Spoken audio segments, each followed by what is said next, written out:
అగ్ని పరీక్ష 2 ప్రాసెస్ మీద మీ జెన్యూన్ ఒపీనియన్‌ని హానెస్ట్‌గా కామెంట్ చేయండి కింద.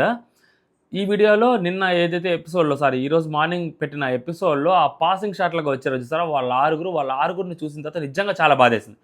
ఈ సెపరేట్ వీడియోలో మాట్లాడాలి అని అనిపించే మాట్లాడుతున్నాను. ప్రాసెస్, సెలక్షన్స్ మొత్తం మాట్లాడుకుందాం దీంట్లో. అండ్ సో తనుజ గారి ఫోటో, కళ్యాణ్ ఫోటో ఎందుకు పెట్టాను దానికి కూడా ఎక్స్‌ప్లనేషన్ ఇస్తాను. సో మీరు ఆ వీడియో లాస్ట్ వరకు చూడండి. సో లైక్ చేసి చూడండి. సో సబ్స్క్రైబ్ చేసుకోవడానికి ట్రై చేయండి. ఈ ఆరుగురు గురించి ఫస్ట్ మాట్లాడుకుందాం. గౌతమ్ రాజు, రమ్య, ఐశ్వర్య లేడీ క్రికెటర్, శ్రీరామ్, సిక్కోలు సీమ్యాన్, సాక్షిత వీళ్ళ ఆరుగురుకి పాసింగ్ షాట్లు వేశారు. పోనీ వీళ్ళు ఏమైనా రిజెక్ట్ అయ్యారా? ముందు ప్రీవియస్ ఎపిసోడ్స్లో పాసింగ్ షాట్లు వేశారు రిజెక్ట్ అయిన వాళ్ళు అంటే సో మేబీ వాళ్ళ ఆడిషన్ అంత బాగుండదు. టక్ ఇమీడియట్గా వాళ్ళ కంటెంట్ ఏముండగా ఇమీడియట్గా వాళ్ళు రిజెక్ట్ చేసేసి ఉంటారు. కాబట్టి వాళ్ళు పాసింగ్ షాట్లు వేసేసారు అనుకుందాం. వీళ్ళవి అందరికీ హోల్డ్లో పెట్టారు. ఈ ఆరుగురు హోల్డ్లో ఉన్నారు. ఈరోజు ఎపిసోడ్ మొత్తం మీద అందరూ హోల్డ్లోనే ఉన్నారు. ఎవరికి 3 గ్రీన్స్ వచ్చి డైరెక్ట్గా టాప్ 15లోకి వెళ్ళిన వాళ్ళు ఎవ్వరు లేరు. ఆ 5గురు ఎవరైతే ఉన్నారో అందరికీ రెడ్లు వచ్చాయి. ఏదో ఒక టైంలో హోల్డ్లో ఉన్నారు. ఈ ఆరుగురిలో కూడా సింగిల్ గ్రీన్ వచ్చిన వాళ్ళు ఉన్నారు, డబల్ గ్రీన్ వచ్చిన వాళ్ళు ఉన్నారు. సింగిల్ గ్రీన్ వచ్చిన వాళ్ళైనా, డబల్ గ్రీన్ వచ్చిన వాళ్ళైనా కంటెంట్ ఉంటేనే కదా ఇచ్చేది. సరే అయితే తీసుకోపో అని ఎవ్వరు ఇవ్వడు కదా. కంటెంట్ ఎంతో కొంత ఇచ్చుంటారు కదా. మరి ఆ కంటెంట్ ఏది చూపెట్టాలి కదా. సో ఇలాంటిది చూసినప్పుడు నిన్న తనూజ గారు పెట్టిన పోస్ట్లో ఆ ఒక్క పాయింట్ రిలేట్ అవుతుందా లేదా? ఖచ్చితంగా బరాబర్ రిలేట్ అవుతుంది. వాళ్ళు ఎంతో దూరం నుంచి గంటలు ప్రయాణం చేసి హైదరాబాద్ దాకా వస్తున్నారు. దానికోసం వాళ్ళ టైము, వాళ్ళ మనీ వాళ్ళు స్పెండ్ చేస్తున్నారు. వాళ్ళకి ఉన్న కమిట్మెంట్స్ అన్నీ పక్కన పెట్టేసి దీనికోసం 2 రోజులు నుంచి 3 రోజులు, ఇంకొంచెం ఎక్కువైతే 4 రోజులు గంటలు అదే స్టూడియోలో వాళ్ళు వెయిట్ చేస్తున్నారు. ఫోన్లు కూడా తీసేసుకుంటున్నారు మీరు. ఇలాంటి వాళ్ళని మీరు అంత తీసుకొచ్చి అలా చేయటం కరెక్ట్ కాదు అని చెప్పి ఆవిడ చెప్పిన దానికి జస్టిఫికేషన్ కదా ఈరోజు ఈ వీడియో. ఆరుగురికి అసలు పాసింగ్ షాట్లు వేశారు. ఆ సిక్కోలు సీమన్ అనే పర్సన్ మోర్ దాన్ 10 మినిట్స్ పైన ఆయన ఆడిషన్ ఇచ్చారంట. ఇంకొక పర్సన్కి వచ్చేసరికి ఆ ఐశ్వర్య అనే పర్సన్ కూడా మంచిగా ఆడిషన్ ఇచ్చారంట. ఇంకొక పర్సన్ తెలంగాణ పర్సన్ ఆ అమ్మాయి కూడా ఎక్కువసేపు ఆడిషన్ ఇచ్చారంట. మరి ఏంది? ఎందుకు అంటే షూట్ అంతా అయిపోయింది. టాప్ 15 ఎవరో చాలామందికి తెలిసిపోయారు బయట సోషల్ మీడియాలో. సో కాబట్టి ఆల్రెడీ టాప్ 15 తెలిసిపోయారు కాబట్టి వీళ్ళది అవసరం లేదు అని ఫీల్ అయినట్టున్నారు. ఇప్పుడు సిక్కోలు సీమ్యాన్ ఈయనకు కూడా మంచిగా కంటెంట్ ఇచ్చారు, ఒక హోల్డ్లో పెట్టారు. ఈయన టాప్ 15లో లేడు కాబట్టి నవరసాలు మామ సేమ్ అదే బెల్ట్లో నుంచి వచ్చిన వ్యక్తే, శ్రీకాకుళం అటు సైడ్ నుంచి వచ్చిన వ్యక్తే. ఆయన ఆల్రెడీ టాప్ 50లో ఉన్నాడు కాబట్టి తన కంటెంట్ అవసరం లేదు. అలాగే సేమ్ ఇంకా మిగిలిన ఏవైతే ఫ్యాషన్ నుంచి సో వేరే ప్లేసెస్ నుంచి వచ్చారు కాబట్టి ఐశ్వర్య అనే క్రికెటర్ అనే అమ్మాయిది కూడా అవసరం లేదు. ఆ డిఫెన్స్ అకాడమీ అమ్మాయిది ఎక్కువసేపు చూపించారు కదా. మరి ఐశ్వర్య క్రికెటర్ది కూడా చూపించచ్చు కదా. అమ్మాయి బాల్ త్రో చేస్తే డైవ్ చేసి మరీ క్యాచ్ పట్టింది కదా.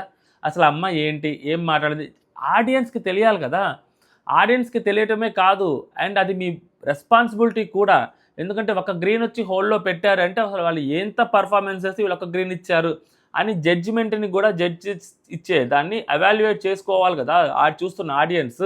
అది ఏమీ లేకుండా టకటక పాసింగ్ షాట్లు వేస్తే. అండ్ చాలామంది మాట్లాడుతున్నారు అభిజిత్కి ఈగో ఉంది, అభిజిత్ని ఎందుకు టార్గెట్ చేస్తున్నారు అంటే అభిజిత్నే టార్గెట్ చేస్తారు. అభిజిత్ని టార్గెట్ చేస్తేనే కంటెంట్ వచ్చుద్ది. అభిజిత్ని గేమ్ నచ్చలేదు అని ప్రతి ఒక్కరు చెప్పాలనుకుంటారు. చెప్పి ప్రాపర్ పాయింట్స్ పెట్టాలనుకుంటారు. వాళ్ళు పెడితే హైలైట్ అవుద్ది, ఖచ్చితంగా అది ఎడిటింగ్లో ఉంటుంది అని వాళ్ళు బలంగా నమ్ముతారు. నిన్న ఒక అతను వచ్చాడు, శ్రీమానో మరి గౌతమ్ రాజు ఆ కాలర్ పట్టుకుంటాడు కదా నవదీప్ది.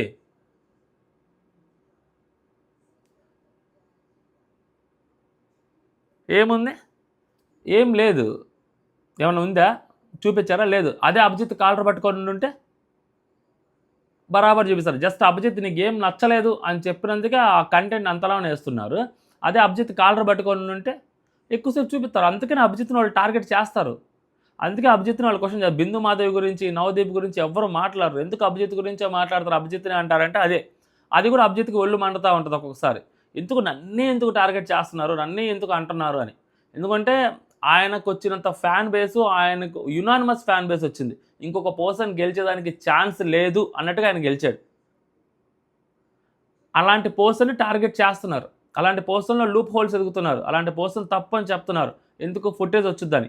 సో ప్రాపర్ ఎక్స్ప్లెనేషన్ కానీ ఇవ్వగలిగితే ఖచ్చితంగా మిగిలిన జడ్జెస్ సాటిస్ఫై అవుతారు అనే నమ్మకం వీళ్ళలో కూడా ఉంటుంది. అందుకని ఆయన టార్గెట్ చేస్తున్నారు అందరు. నవదీప్ కాలర్ పట్టుకుంటే దిక్కులేదు పాపం, అది ఎపిసోడ్లో నుంచి లేపేసారు, టక్కర్ అట్లా పాసింగ్ షాట్లు వేశారు. సో అలాగే ఉంటుంది బేసిక్గా.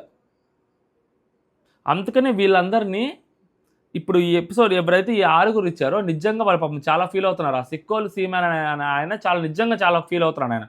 నేను ఆడిషన్ చాలా బాగానే ఇచ్చాను, గ్రీన్ ఇచ్చారు, అయినా కూడా అది ప్రాపర్గా టెలికాస్ట్ చేయలేదు, దానికోసం నేను చాలా టైం స్పెండ్ చేశాను, అనవసరంగా లీవ్స్ అవి ఇవి పెట్టుకొని వచ్చాను అంటున్నారు. చాలామంది అలాగే వస్తారు ఏదో నిరూపించుకోవాలని చెప్పి. ఇంత గలీజ్గా చేస్తారా? First of all show makers worst అంటే వరస్ట్. అరే అగ్ని పరీక్ష నుంచి వచ్చి ఒకడు బిగ్ బాస్ హౌస్లోకి వెళ్ళి ఒకడు గెలిచాడు రా బాయ్, వాడు గెలిచాడు. ఒకడు గెలిస్తే అసలు నెక్స్ట్ అగ్ని పరీక్ష ఎంత గ్రాండ్గా చేయాలి, ఎంత జాగ్రత్తగా చేయాలి, అసలు ప్రతి ఒక్కరు ఆడియన్స్ దాని మీద ఎక్స్పెక్టేషన్స్ ఎంత ఉంటాయి, అవేమీ లేకుండా కాంట్రవర్సీలు జస్ట్ ఇలాగ బయటకు వచ్చి వాళ్ళు తిడుతూ ఉంటే సిగ్గు లేకుండా దాని త్రూ టీఆర్పీలు తెచ్చుకుంటూ ఉంటారు. మనుషులైతే అలా ఉండరు బేసిక్గా. బిగ్ బాస్ కాబట్టి టీఆర్పీలే కావాలి కాబట్టి సిగ్గు శరం ఏముండదు వాళ్ళకి. సో సెలబ్రిటీలను పిలుస్తారు, టార్చర్లు చేస్తుంటారు, సో టీఆర్పీలు తెచ్చుకుంటూ ఉంటారు. ఇలా కామనర్స్ని పిలుస్తారు, అగ్ని పరీక్షకి టార్చర్లు పెడతారు, వాళ్ళ ఎమోషన్స్తో ఆడుకుంటారు, వాళ్ళని అవమానిస్తారు, వాళ్ళ కంటెంట్ చూపించరు, వాళ్ళు బయటకు వచ్చి వాళ్ళు బయట అక్కడ ఏడుస్తూ ఉంటారు. అది దానివల్ల కూడా టీఆర్పీ వచ్చింది. End of the day contestant లోపల ఉంటే సెలబ్రిటీ కంటెస్టెంట్ వాళ్ళ ఫ్యాన్స్ బయట ఏడుస్తారు, దానివల్ల టీఆర్పీ వచ్చింది. ఇలాగ కామనర్స్ని పిలిచి అవమానిస్తే వాళ్ళు బయట ఏడుస్తారు, దీనివల్ల కూడా టీఆర్పీ వచ్చింది.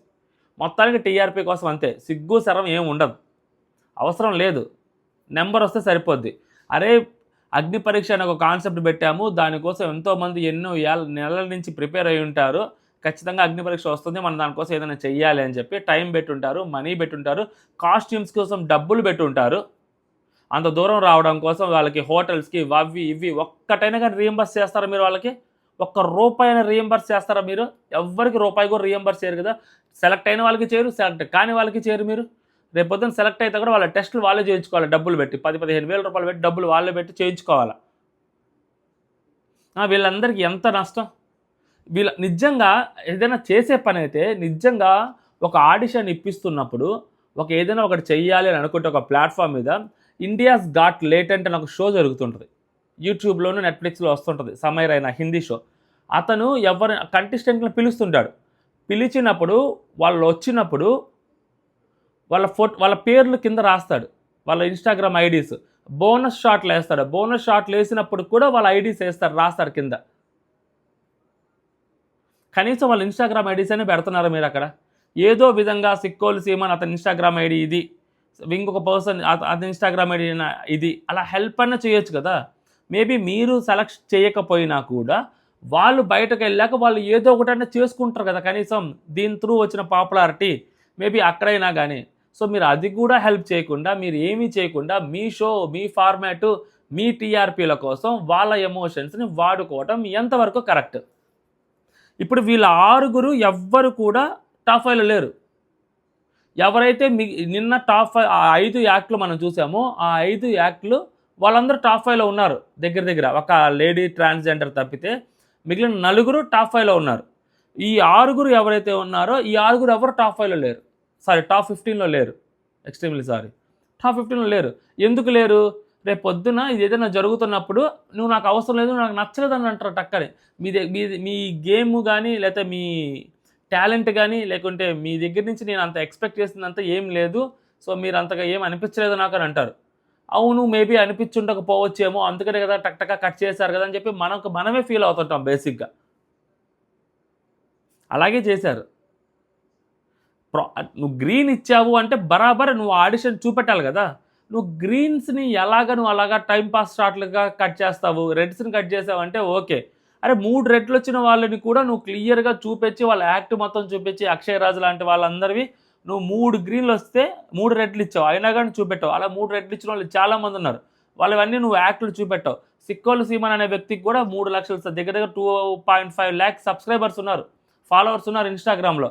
అతను కూడా ఎంతో కొంత కంటెంట్ లేకుండానే అంతమంది వచ్చుంటారు, దానికి 2,57,000 సబ్స్క్రైబర్స్ ఫాలోవర్స్ వచ్చుంటారా? లేరు కదా.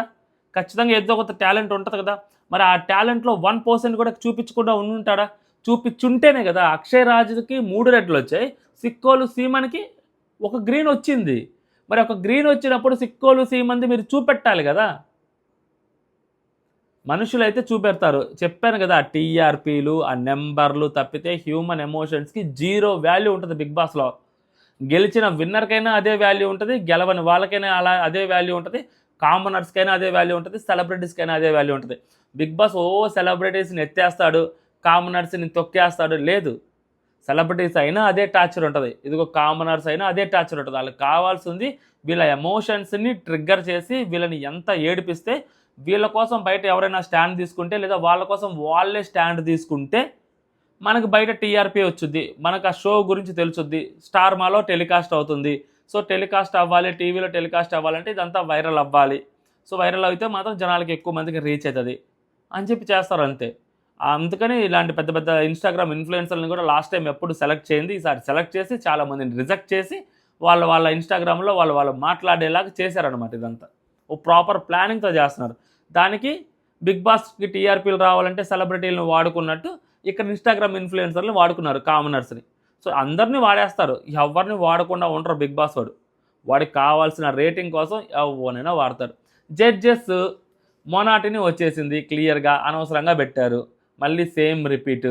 అంతే ఫార్మాట్‌లో జరుగుతా ఉంటది. అభిజిత్‌ని టార్గెట్ చేస్తారు. బరాబర్ ఫుటేజ్ కోసం. ఇంక ఈ నవదీపు, బిందు మాధవి నిన్న బిందు మాధవి గారు వాటర్ పోసారు. చాలామంది కోప్పడుతున్నారు. అవసరమా? అంత చేయటం అవసరమా? అసలు అక్కడ అతను రియాక్ట్ అవ్వడు కదా! మీరే జడ్జిగా కూర్చొనున్నారు. మీరు వాటర్ పోస్తే అతను ఎందుకు తిడతాడు? ఎందుకు అరుస్తాడు? మిమ్మల్ని ఏమన్నా బూతులు తిడతాడా? లేదు కదా! అలాంటిది ఆ విషయం మీకు తెలిసుండొచ్చు కదా! అంత కామ్‌గా మాట్లాడుతున్న అబ్బాయి ఇన్‌స్టంట్‌గా అంతలావున ఆ స్విచ్ ఎలా అవుతాడు పెద్ద పెద్దగా అరవడానికి? అవ్వడు. అయినా కూడా మీరు వాటర్ ఎందుకో పోసారు. మీరేదో పెద్ద టెస్ట్ చేశారని చెప్పి మీకు మీరు ఫీల్ అయ్యారు అని చెప్పి చాలామంది అంటున్నారు. బిందు మాధవి గారు. నార్మల్‌గా ఏదైనా సరే నార్మల్‌గా అరుచుకుంటూ వస్తుంటే ఇంకా అతని మీద వాటర్ పోస్తే అప్పుడు రియాక్ట్ అవుతాడా? లేకుంటే అప్పుడు సైలెంట్‌గా ఉంటాడా? ఇప్పటిదాకా నువ్వు అరుస్తూ ఉన్నావు. నీ మీద వాటర్ పోస్తే ఇప్పుడెందుకు రియాక్ట్ అవ్వలేదు? ఒక జడ్జిగా నేను పోసాను కాబట్టి తనను తిడితే నువ్వు నీకు రెడ్ ఇస్తానేమోనన్న భయంతోటి నువ్వు సైలెంట్‌గా ఉన్నావు కదా! అని అన్న ఒక రకం. సైలెంట్‌గానే ఉన్న అతని మీద వాటర్ పోస్తే జడ్జిగా ఉన్న మీరు అసలెందుకు రియాక్ట్ అవుతారు అతను? అయినా కూడా మీరు వాటర్ పోసి ఏదో మీరు పెద్ద చేసేసారన్నట్టు టెస్ట్ చేశారు. వరస్ట్ జడ్జిమెంట్లు ఇస్తున్నారు. అభిజిత్ కూడా ఆవిడ మాట్లాడిందని చెప్పారు. ఎవరైతే అపూర్వ గారు. అపూర్వ గారు మాట్లాడిన వెంటనే అభిజిత్ ఫేస్ ఎక్స్‌ప్రెషన్స్ కూడా కంప్లీట్‌లీ మారిపోయాయి. సో, మారిపోవడానికి 2 రీజన్‌లు.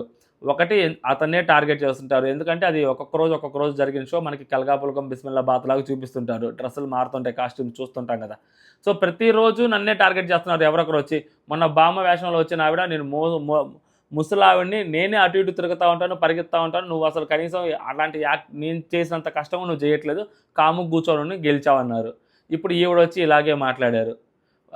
ప్రతి ఒక్కరు ఎవరొకరి గురించి మా అభిజిత్ గురించి అలాగే మాట్లాడుతుంటారు. అతను ఒక డిస్ట్రాక్ట్ అవుతా ఉంటాడు. అతనికి కూడా కోపమొస్తది.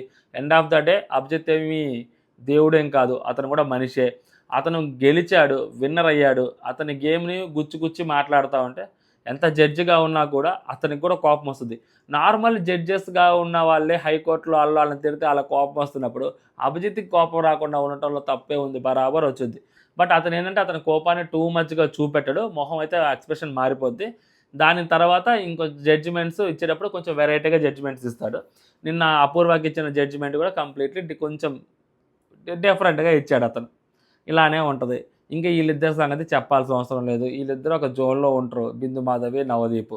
అందుకని జడ్జెస్‌ని మార్చుండుంటే కనీసం జడ్జిమెంట్ అన్నా తెలిసేది ఎలా ఉంటదనేది. అండ్ వీళ్ళ ముగ్గురు ఏంటి బిహేవియరు, ఎలా ఉంటారు, ఎవరిని ఎలా మాట్లాడితే వాళ్ళు ఐస్ అవుతారు అనేది చాలా క్లియర్‌గా తెలుసు కంటెస్టెంట్స్‌కి. ఒక జడ్జిని టార్గెట్ చేసుకొని ఆ జడ్జితో మాట్లాడటమో ఉంటే సేమ్ అంతే. అభిజిత్‌కి ఫేవర్‌గానే మాట్లాడాలి. లేదా అభిజిత్ లాగానే బిహేవ్ చేయాలి. లేదా అభిజిత్‌ని టార్గెట్ చేయాలి. ఈ మూడే ఇంక లేవు. ఈళ్ళనసలు పట్టించుకోరు ఫస్ట్ ఆఫ్ ఆల్. ఇంతే జరుగుతా ఉంటది. సో, దీని మీద అప్పుడు అభిజిత్‌ని తిడితే గ్రీన్ ఇచ్చేసాడు. అభిజిత్ ఇట్టా చూస్తా ఉంటాడు. అలా గూడా ఉంటదనమాట. సో, ఈళ్ళు ఒక్కొక్కలా ఉంటారు. ప్రాసెస్‌ని ఎవరు ప్రాపర్‌గా ఫాలో అవ్వట్లేదు అక్కడ. ఇప్పుడు ఆ 15 మంది తోపులా అంటే సెలెక్ట్ చేసిన వాళ్ళు 15 మందిలో కొంతమంది తోపులు. కొంతమంది మేనేజ్‌మెంట్ కోటాలున్నాయి. మేనేజ్‌మెంట్ కోటాలు కనిపిస్తా ఉన్నాయి. మీకు తెలుసో తెలీదో కొంతమంది బిగ్ బాస్ హౌస్‌లోకెళ్ళిన తర్వాత ఇంకా చాలా బయట పెడతారు చూడండి బండారాలు. ఆ జడ్జెస్‌కి ఎవరెవరికి తెలుసో, ఇంకా ఏమేం జరుగుతున్నాయో వెనకాల ఉంటాయి. అపూర్వ గారు మాట్లాడుతున్నారు. మధ్యలోనే గ్రీన్ ఇచ్చేసాడు.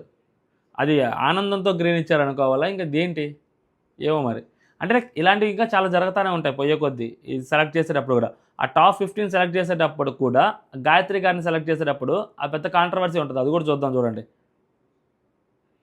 ఇవన్నీ ఉంటాయి. అంటే ఫైనల్గా నేనేం చెప్తానంటే వరస్ట్ ఎడిటింగ్, ఓస్ట్ మేనేజ్మెంట్, సీరియస్లీ బరాబర్ చెప్తుండే గలీజ్గా చేస్తున్నారు అగ్ని పరీక్షని. అంటే అగ్ని పరీక్ష 2ని ఎంత అయితే హైలైట్ చేయాలో ఒక చీప్ కాంట్రవర్సీస్ తోటి షోని హైలైట్ చేస్తున్నారు తప్పితే జెన్యూన్గా షోలో ఆ ఉన్న టాలెంట్ని జనాలకి చూపించట్లేదు. క్లియర్ కట్ ఎవిడెంట్ అంతే, ఇంకా తిరుగులేదు దాంట్లో. సో ఇలాంటి ఒక గట్టిగా మారకూడదు, అంత వరస్ట్గా ఉన్నారు. అంత వరస్ట్గా ఉంది, మొత్తం వరస్ట్గా ఉంది. ఇంకా హోస్ట్ గురించి మర్చిపోయా అబ్బా శ్రీముఖి. ఇప్పుడు నా బాధ ఏంటంటే ఈ శ్రీముఖి అవ్వచ్చు, అభిజిత్ అవ్వచ్చు, బిందు మాధవి అవ్వచ్చు, నవదీప్ అవ్వచ్చు, ఈ నలుగురు వాళ్ళ వాళ్ళ సీజన్స్లో వాళ్ళ నాకు ఫేవరెట్స్. దీన్ని బిగ్ బాస్ చూస్తున్న టైంలో ఇంకా గట్టిగా మాట్లాడాలంటే నేను నా మీద నాకు అప్పుడు అనవసరంగా వీళ్ళని మనం సపోర్ట్ ఇచ్చామా, వీళ్ళని మనం ఫేవరెట్స్ అనుకున్నావా అన్న నా మీద నాకు అసహ్యం కలిగేలాగా చేస్తున్నారు వీళ్ళు. జడ్జిమెంట్ కానీ ఆ హోస్టింగ్ కానీ వరస్ట్గా ఉంటుంది. అది ఇంకా సో ఇక కళ్యాణ్ ఫోటో, తనుజ ఫోటో అంటే లైక్ సో తనుజ గారు నేను తీసుకున్న స్టాండ్ ఏదైతే ఉందో సో దానికి రిలేటెడ్గానే ఉంది కాబట్టి తనుజ గారు ఫోటో పెట్టాను. ఆల్రెడీ అగ్ని పరీక్ష విన్నర్, అగ్ని పరీక్ష నుంచి వచ్చి గెలిచిన విన్నర్. సో మరి అలాంటప్పుడు ఆ పోస్టర్ ఉన్నప్పుడు మరి ఎలాగా సెకండ్ అగ్ని పరీక్షని ఎంత గ్రాండ్గా చేయాలన్న దానికి సో అక్కడ పెట్టడం జరిగింది. నేను ఇంకొంచెం ఫన్నీగా చెప్పాలి అంటే ఈ ఆటో వాళ్ళు ఇది బ్రాండింగ్ చేస్తూ ఉంటారు. లైక్ బట్టల షాపుల ఓపెనింగ్ అది ఇది అన్నప్పుడు ఫస్ట్ ఒక సాంగ్ వేస్తారు, మంచి ఫేమస్ సాంగ్ ఒకటేసి ఒక లిరిక్ కొంచెం పాడి దాని తర్వాత ఈ యాడ్ ప్లే చేస్తారు. బట్టల షాప్ ఓపెన్ అవుతుంది ఈ టైంకి అని మళ్ళీ పాట వచ్చింది. ఫస్ట్ అటెన్షన్ గ్రాప్ చేస్తారు కదా, అటెన్షన్ గ్రాప్ చేసిన తర్వాత వాళ్ళ యాడ్ వాళ్ళు ఏదైతే చెప్పాలో అది చెప్తారు. సేమ్ అంతే అనుకోండి ఇది కూడా. ఓకేనా? అది సంగతి. జై హింద్.